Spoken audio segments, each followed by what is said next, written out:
نحمده ونصلي على رسوله الكريم أما بعد رب اشرح لي صدري ويسر لي أمري واحلل عقدة من لساني يفقهوا قولي۔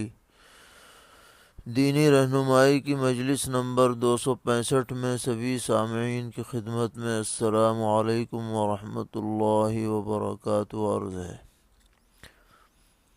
حجاج کرام کی خدمت میں حج کی مبارکباد پیش ہے اور سبھی سامعین کو عید الاضحیٰ کی مبارکباد بھی پیش کی جاتی ہے۔ اللہ تعالیٰ پوری ملت کے لیے اس عید کو خیر و عافیت، رحمت اور ہدایت کا ذریعہ بنائے۔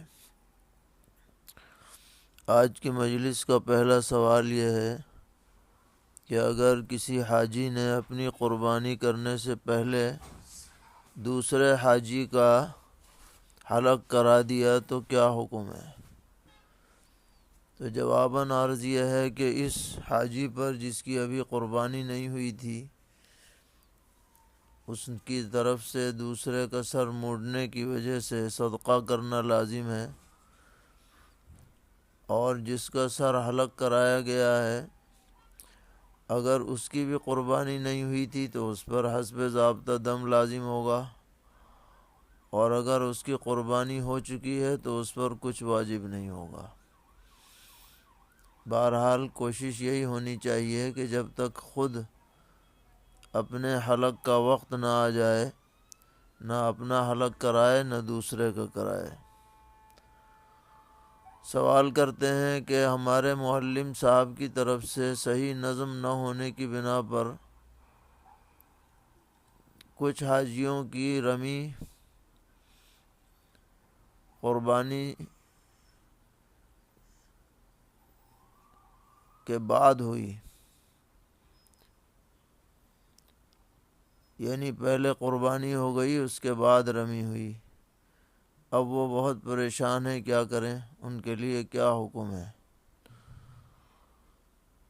جواباً عرض ہے کہ ایسے حجاج کے لیے جنہوں نے پوری کوشش کی کہ ترتیب قائم رہے اور پھر کسی مجبوری کی وجہ سے ترتیب ان کی برقرار نہیں رہ سکی، تو صاحبین کے قول پر ان پر دم لازم نہیں ہوگا اور مجبوری میں اس قول پر عمل کیا جا سکتا ہے۔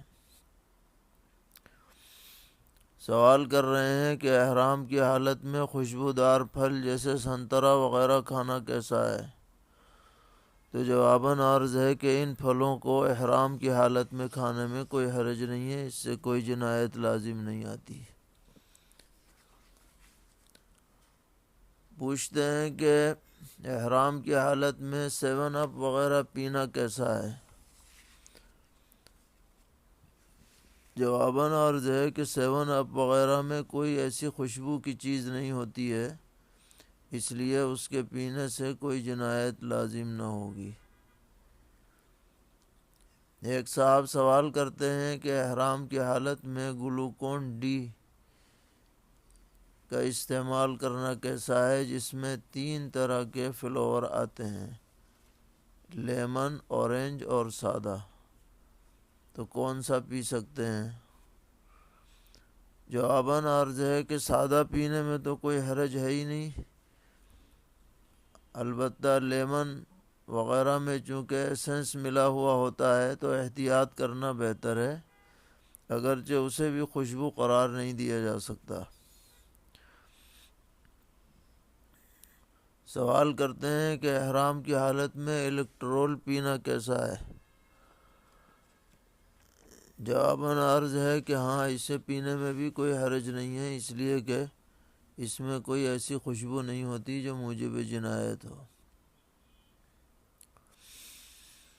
سوال کرتے ہیں کہ ایک صاحب نے تمتع کیا لیکن حج کرنے کے بعد وہ کہہ رہے ہیں کہ میرے پاس تمتع کی قربانی کے پیسے نہیں ہیں، تو وہ کیا کریں؟ حالانکہ انہوں نے حج سے پہلے روزے بھی نہیں رکھے ہیں، تو ان کے بارے میں کیا حکم ہے؟ کیا اب روزے رکھنے سے تلافی ہو سکتی ہے؟ جواباً عرض ہے کہ حنفیہ کے نزدیک ان پر بہرحال اب دم واجب ہے، اور روزے رکھنے سے کام نہیں چل سکتا، زندگی میں کبھی بھی وہ دم ادا کریں ان پر وہ واجب رہے گا، کسی سے قرض وغیرہ لے کے ادا کر لیں یا جس طرح بھی چاہے ادا کریں۔ سوال کرتے ہیں کہ ایک حاجی صاحب مزدلفہ ایسے وقت پہنچے کہ صبح صادق ہو چکی ہے مگر ابھی سورج طلوع نہیں ہوا، تو ان کے وقوف مزدلفہ کا کیا حکم ہوگا؟ جواباً عرض ہے کہ ان کے لیے حکم یہ ہے کہ وہ اپنی نمازیں ادا کریں، مغرب، عشاء اور فجر، اور اس کے بعد سورج طلوع ہونے سے پہلے جو بھی وقت ان کا وہاں گزرا اس سے مزدلفے کا واجب وقوف ادا ہو گیا، بس رات گزارنے کی جو سنت تھی وہ چھوٹ گئی۔ اگر وہ کسی عذر کی وجہ سے چھوٹی ہے تو انشاءاللہ مواخذہ بھی نہیں ہوگا، بہرحال ان پر کوئی دم لازم نہیں ہے۔ سوال کرتے ہیں کہ گھٹنے میں درد کی وجہ سے ایک بنی بنائی گرم پٹی آ رہی ہے، اس کا احرام کی حالت میں استعمال کرنا کیسا ہے جو چڑھائی جاتی ہے؟ جواباً عرض ہے کہ یہ پٹی باندھنا درست نہیں ہے، البتہ سادی پٹی لپیٹی جا سکتی ہے، اگر ضرورت ہو تو لپیٹنے والی پٹی استعمال کر سکتے ہیں۔ سوال ہے کہ ایک شخص سلے ہوئے کپڑے میں حرم میں داخل ہوئے، پھر انہوں نے کپڑے بدلے بغیر وہیں سے عمرے کی نیت کر لی اور تلبیہ پڑھنا شروع کر دیا، پھر طواف کیا اور سعی کی، اس کے بعد حلق کرا لیا، تو ان کے لیے کیا حکم ہے؟ اس عمل میں تقریباً 3 گھنٹے صرف ہوئے۔ جواباً عرض ہے کہ ان پر ایک دم لازم ہے، اس لیے کہ انہوں نے عمرے کا احرام اپنی مقررہ میقات سے ہٹ کر کے باندھا ہے۔ میقات حل ہے، یعنی مسجد عائشہ یا جعرانہ وغیرہ، اور انہوں نے حرم ہی کے اندر احرام باندھ لیا، اس لیے ان پر دم لازم ہے، اور چونکہ کپڑے پہنے عمرہ کیا ہے اس لیے ایک صدقہ بھی لازم ہے۔ اگر یہ کپڑے ایک دن یا رات تک پہنے جاتے تو دم لازم ہو جاتا، اور ایسا عمل نہیں کرنا چاہیے، پہلے سے مسئلہ پوچھ کر کے پھر عمل انجام دینا چاہیے۔ سوال کر رہے ہیں کہ اگر کوئی شخص عمرہ اپنی طرف سے کرے اور حج دوسرے کی طرف سے کرے تو تمتع میں ایسا کرنا درست ہے یا نہیں؟ تو جواباً عرض ہے کہ اگر حقیقی حج بدل ہے، یعنی کوئی آدمی اپنے فرض حج کے بدلے میں آپ کو بھیج رہا ہے، تو میقات سے عمرہ انہی کی طرف سے کیا جائے گا جو بھیج رہا ہے، اور پھر حج جو ہے وہ حرم کی حدود سے وہ عامر کی طرف سے تو ہو گئی، گویا عمرہ اور حج دونوں کی نیت ایک ہونی چاہیے۔ لیکن اگر نفلی حج بدل ہے، یعنی کوئی بھیج نہیں رہا، آپ اپنی طرف سے کر رہے ہیں، تو آپ کو اختیار ہے، چاہے عمرہ اپنی طرف سے کر لیں اور حج اس کی طرف سے کر لیں، کوئی حرج نہیں۔ سوال کرتے ہیں کہ ایک حاجی صاحب سخت بیمار ہو گئے ہیں، تو حکومت نے ان کا وقوف عرفہ تو کرا دیا، لیکن وہ طواف زیارت کرنے کی پوزیشن میں نہیں ہے، اور حج کے فوراً کے بعد ان کا واپسی کا ٹکٹ ہے، تو ان کے بارے میں کیا حکم ہے؟ جواباً عرض ہے کہ طواف زیارت کا کوئی بدل نہیں ہو سکتا، اگر وہ واپس بھی چلے گئے تو کبھی نہ کبھی ان کو یہاں آ کر کے طواف زیارت کرنا ہوگا، اور جب تک وہ طواف زیارت نہیں کریں گے ان کا بیوی سے تعلق حلال نہیں رہے گا، اس لیے بہتر یہ ہے کہ وہ اپنا واپسی کا پروگرام کچھ مؤخر کرائیں اور طواف زیارت کر کے ہی یہاں سے جائیں تاکہ مکمل وہ حلال ہو سکیں۔ سوال کرتے ہیں کہ ایک شخص نے احرام کی حالت میں غسل خانے میں رکھے ہوئے ہینڈ واش پر ہاتھ رکھ دیا، لیکن یاد آنے پر فوراً دھو دیا، تو کیا حکم ہے؟ جواباً عرض ہے کہ اگر اس ہینڈ واش میں خوشبو نہ ہو تو کچھ لازم نہیں، اور اگر معمولی خوشبو ہو تو صدقہ لازم ہوگا، دم نہیں ہے۔ سوال کرتے ہیں کہ ایک حاجی صاحب جو مقیم تھے، انہوں نے مسجد نمرہ میں امام کے ساتھ نمازیں پڑھیں، ظہر اور عصر، لیکن انہیں چاہیے تھا کہ 2 رکعت امام کے سلام پھیرنے کے بعد اپنی 2 رکعت پوری کر دے، مگر وہ شرم کی وجہ سے اپنی 2 رکعت پوری نہیں کر پائے، تو اب ان کی نمازوں کا کیا حکم ہے؟ جواباً عرض ہے کہ انہیں بعد میں اپنی نمازیں دہرانی چاہیے، اس لیے کہ وہ مقیم تھے اور حالت اقامت میں 4 رکعت پڑھی جاتی ہیں، 2 سے کام نہیں چلے گا۔ سوال کر رہے ہیں کہ ہم نے بہت سی تقریروں میں یہ بات سنی ہے کہ نبی اکرم علیہ السلام سے پوچھا گیا کہ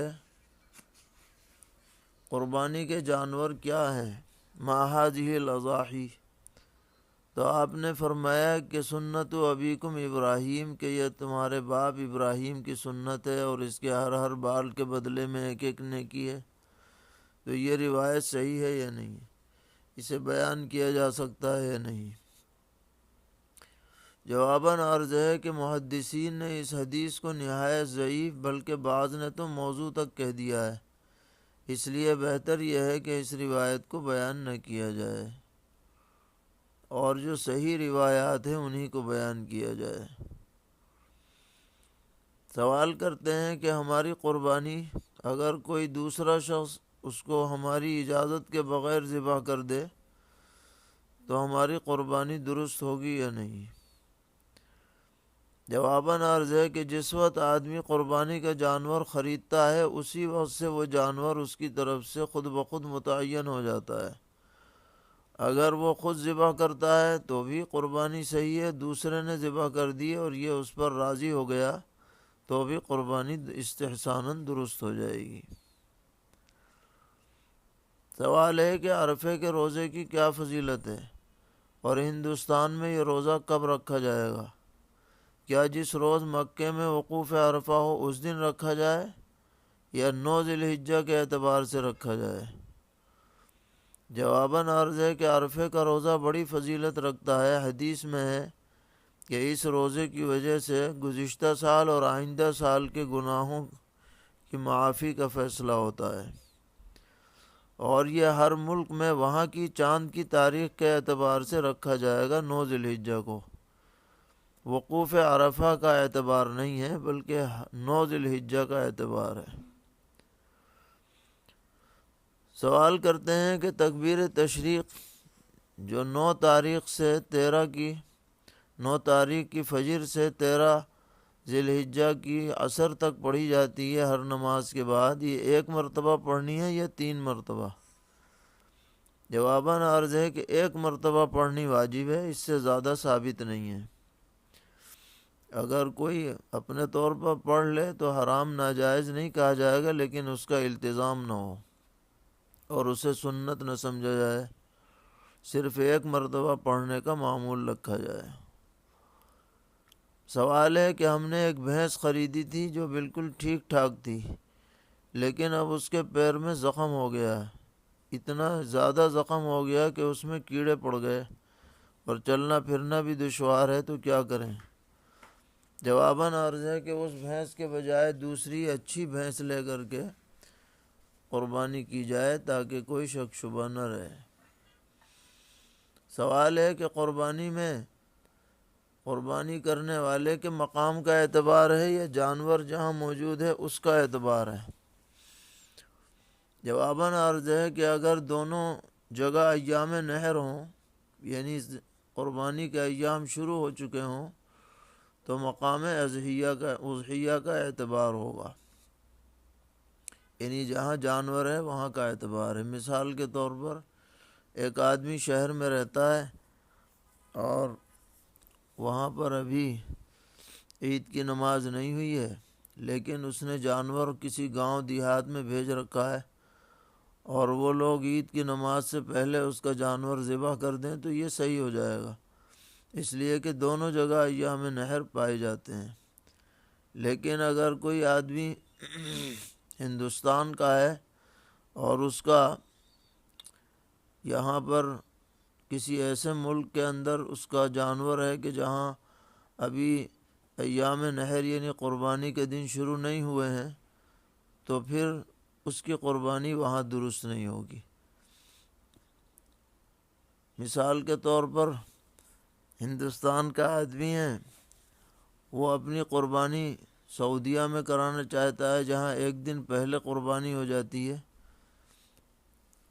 تو جب تک ہندوستان میں چاند نہیں دیکھے گا قربانی کا، اس ہندوستانی شخص کی قربانی سعودی عرب میں اگرچہ یہاں جانور موجود ہو صحیح نہیں ہوگی، کیونکہ نفس وجوب اس کا شروع نہیں ہوا ہے۔ معتبر علماء نے یہ بات لکھی ہے۔ اللہ تعالی ہم سب کو دین پر استقامت عطا فرمائے، ہر طرح کے شرور سے محفوظ رکھے۔ وصلی اللہ تعالی علی خیر خلقہ محمد وآلہ وصحبہ اجمعین برحمتک یا ارحم الراحمین۔